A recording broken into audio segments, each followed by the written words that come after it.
Now, new at 6, this story, stopping synthetic drugs from hitting our streets and the fallout from this summer's overdoses on the New Haven Green.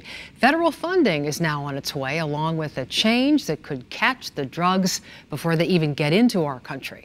Channel 3 New Haven Bureau Chief Matt McFarland is live in the Elm City now with more on the crackdown. Matt.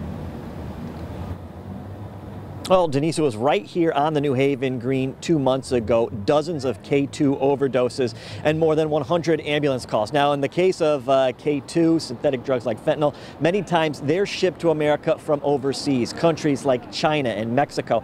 And now to a bill that was recently passed in the Senate, the U.S. Postal Service is getting some much-needed tools that they hope will help track down those dangerous packages.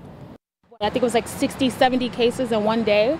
And that's scary. You know, every step you took, someone was falling out. Geneva Haywood says she can't bring her 3-year-old daughter down to the Green without worrying if something like all those August overdoses could happen again.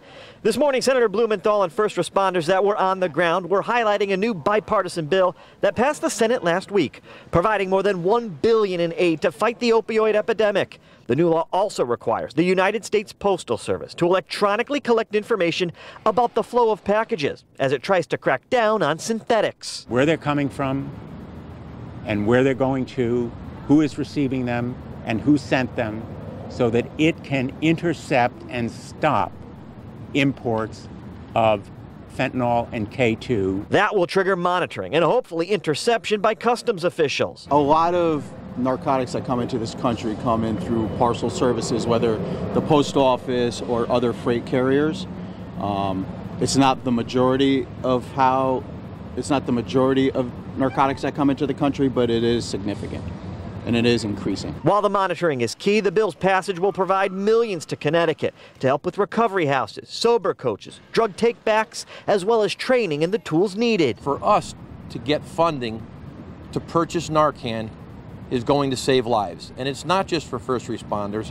It's going to be in hospitals, at community health care centers. Along with the need to continue to educate people about the dangers of these synthetics. It's not something that we could just swipe to the right and just, put it on the back burner. We have to tackle it. And for our kids, because they're getting younger and younger, and it's sad. And the senator says this bill is not a cure-all, but he says it's an important first step in what will be a lengthy battle. We're live with the mobile newsroom in New Haven. Matt McFarland, Channel 3 Eyewitness News. All right, thank you, Matt.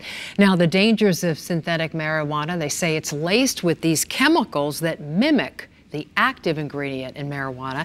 It's usually smoked or vaped and gives the feeling of euphoria like other drugs, but they can cause rapid heart rates, nausea, vomiting, and psychotic responses. Synthetic marijuana has been illegal in Connecticut since 2012.